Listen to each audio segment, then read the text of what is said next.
Objective question के बारे में बात करेंगे। चलिए हम स्टार्ट करते हैं। सवाल नंबर 1 कहा था कि किसने कहा कि राजनीतिक मूल्य का प्राधिकृत विद्यमान है जो किसी समाज में बाध्यकारी होते हैं। तो इसका राइट आंसर बी हो जाएगा, डेविड ईस्टन है। किसने कहा? डेविड ईस्टन में। फिर प्राचीन युग में राज्य का क्या रूप था? तो प्राचीन युग में राज्य का नगर राज्य है। क्या है? नगर राज्य। फिर क्या करते हैं? किसे सत्ता का सिद्धांत शास्त्री माना जाता है? तो अरस्तु को सत्ता का सिद्धांत शास्त्री माना जाता है। किसे? अरस्तु को। फिर पॉलिटिक्स नामक पुस्तक का लेखक कौन है? तो पॉलिटिक्स नामक पुस्तक के लेखक अरस्तु है। इसका राइट आंसर बी हो जाएगा। याद रखेगा कि पॉलिटिक्स नामक पुस्तक के लेखक कौन है? तो अरस्तु। और किसे सत्ता का सिद्धांत शास्त्री माना जाता है? तो अरस्तु को सत्ता का सिद्धांत शास्त्री कहा जाता है।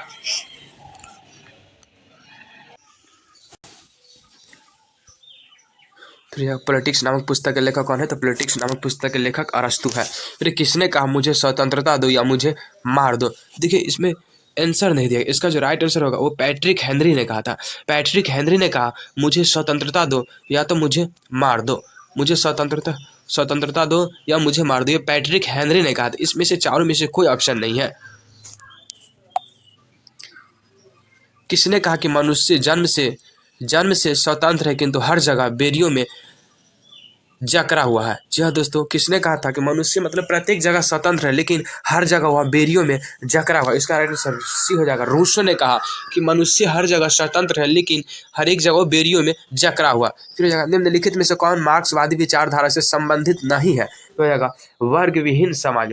बाकी पूंजीवादी समाज, समाजवादी समाज, वर्ग विहीन एवं राज्य विहीन समाज, ये सब क्या है? मार्क्सवादी विचारधारा से संबंधित है। और नहीं है कौन? वर्ग विहीन समाज नहीं है। एक ग्राम ऑफ पॉलिटिक्स नामक पुस्तक का लेखक है। एक ग्राम पॉलिटिक्स नामक पुस्तक के लेखक एच.जे. लस्की है। कौन है? एच.जे. लस्की। भौतिक समानता का अर्थ है। तो भौतिक समानता का अर्थ क्या हो जाएगा? वितरणात्मक समानता। क्या होता है? वितरणात्मक समानता। किस सिद्धांत के अनुसार वर्गहीन समाज में ही न्याय उपलब्ध हो सकता है? मार्क्सवादी क्या हो जाएगा? मार्क्सवादी। प्राकृतिक न्याय का सिद्धांत निम्नलिखित में से किस तत्व पर बल देता है? पुरानी परंपरा पर। किस पे बल देता है? पुरानी परंपरा पे। फिर न्याय व्यवस्था को सुरक्षित रखने में किस तत्व की सर्वाधिक महत्वपूर्ण भूमिका है? लिखित संविधान। क्या हो जाएगा? लिखित संविधान। फिर हो जाएगा कि निम्नलिखित में से कौन सा अधिकार अंततः कारण ही स्वतंत्र पर बल देता है? राजनीतिक अधिकार। क्या हो जाएगा? राजनीतिक अधिकार। किसने कहा कि कानून के बल के बिना अधिकार एक शब्द की तरह है जिससे मनुष्य की कोई सुरक्षा नहीं हो सकती? ये थॉमस हॉब्स ने कहा था। क्या कहा? थॉमस हॉब्स ने कहा। इसका राइट आंसर बी हो जाएगा। फिर हो जाएगा कि 1948 में संयुक्त राष्ट्र संघ ने कौन सी घोषणा अपनाई? तो इसका राइट आंसर ये हो जाएगा मानव अधिकार की सार्वभौम घोषणा। क्या? मानव अधिकार की सार्वभौम घोषणा। अधिकारों की सामाजिक उपयोगिता का सिद्धांत किसने प्रतिपादित किया? तो थॉमस हिल ग्रीन ने। क्या हो जाएगा? थॉमस हिल ग्रीन ने। अधिग्रहण युक्त व्यक्तिवाद की अवधारणा किसके चिंतन में निहित है? तो हॉब्स का लॉक। इसका राइट आंसर सी हो जाएगा, हॉब्स का लॉक। नागरिक गणतंत्रवाद का सूत्र किसने प्रतिपादित किया? तो अरस्तु ने। किसने किया? अरस्तु ने। नागरिक निष्क्रियवाद पदबंध प्रतिपादित किया? तो इसका राइट आंसर बी हो जाएगा, एंथोनी गिब्सन ने। क्या हुआ? एंथोनी गिब्सन ने।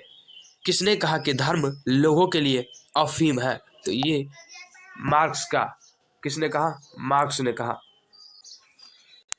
किसने कहा कि धर्म लोगों के लिए अफीम है? तो ये मार्क्स ने कहा था। किसने कहा? मार्क्स हो जाएगा। इसका राइट आंसर हो जाएगा मार्क्स। किस विचारक ने युद्ध को क्रूर अनिवार्यता कहा है? तो मैकियावाली ने कहा। कौन कहा? मैकियावाली ने कहा युद्ध को क्रूर अनिवार्यता कहा है, मैकियावाली। किसने कहा कि शांति कायरों का सपना है? मुसोलिनी ने कहा। मुसोलिनी ने कहा कि शांति कायरों का सपना है। अंतर्राष्ट्रीय शांति तथा सुरक्षा बनाए रखने हेतु तो 1902 में किस संगठन की स्थापना की गई? राष्ट्रीय संघ। किसका हो जाएगा?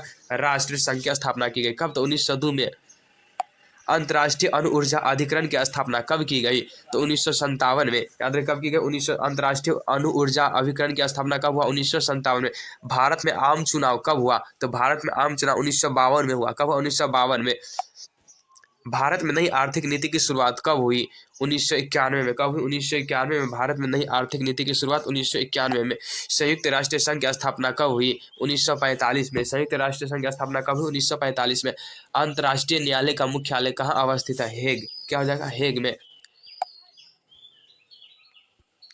गुट निरपेक्ष देशों का प्रथम शिखर सम्मेलन कहाँ आयोजित हुआ? बेलग्रेड में। कहाँ हुआ? बेलग्रेड में। बेलग्रेड में।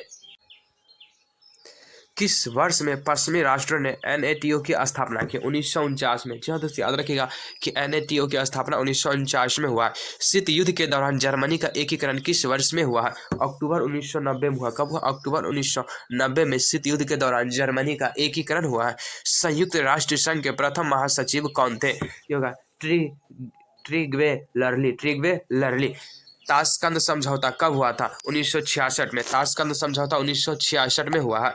सर्वोच्च न्यायालय ने किस महत्वपूर्ण निर्णय में कहा कि कोई भी संवैधानिक संशोधन द्वारा हमारे मौलिक अधिकारों में कोई कटौती नहीं की जा सकती है?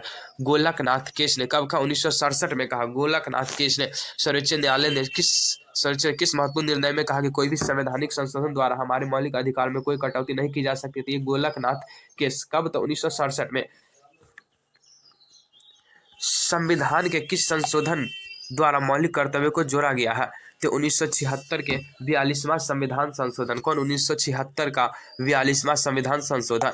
देश की रक्षा करना का कर्तव्य किस कोटि में आता है? ये हो जाएगा मौलिक कर्तव्य। जी दोस्तों, याद रखिएगा कि देश की रक्षा करना किस कर्तव्य में आता है? तो मौलिक कर्तव्य में। चुनाव अंक कोटा निकाल कर मतों की गणना किस प्रणाली के अंतर्गत की जाती है? अनुपातिक प्रतिनिधित्व प्रणाली। क्या हो जाएगा? अनुपातिक प्रतिनिधित्व प्रणाली। कैबिनेट के मेहराब की आधारशिला किसे कहा गया है? प्रधानमंत्री को कहा गया। किसे कहा गया? प्रधानमंत्री को। राज्य के शासन में किसे केंद्र का अभिकर्ता कहा जाता है? राज्यपाल को। किसे कहा था?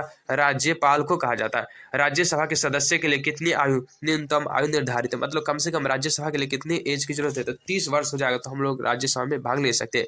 वही कह रहा है कि राज्यसभा की सदस्यता के लिए कितनी न्यूनतम आयु निर्धारित है? तो 30 वर्ष से कम न हो, मतलब 30 वर्ष मैक्सिमम होना चाहिए। राज्यसभा के सदस्यों का कार्यकाल क्या है? तो 6 वर्ष है। राज्यसभा के सदस्यों का कार्यकाल क्या है? तो 6 वर्ष हो जाएगा। क्या हो जाएगा? 6 वर्ष। दोनों सदनों की संयुक्त बैठक की अध्यक्षता कौन करते हैं? तो लोकसभा के अध्यक्ष। जी हाँ दोस्तों, याद रखिएगा कि दोनों सदनों की संयुक्त बैठक की अध्यक्षता कौन करते हैं? लोकसभा के अध्यक्ष करते हैं। नई अखिल भारतीय सेवाएं स्थापित करने की दृष्टि से विशेष महत्व किसका है? राज्यसभा के प्रस्ताव का। किसका हो जाएगा? राज्यसभा के प्रस्ताव का। राज्यसभा के प्रस्ताव का।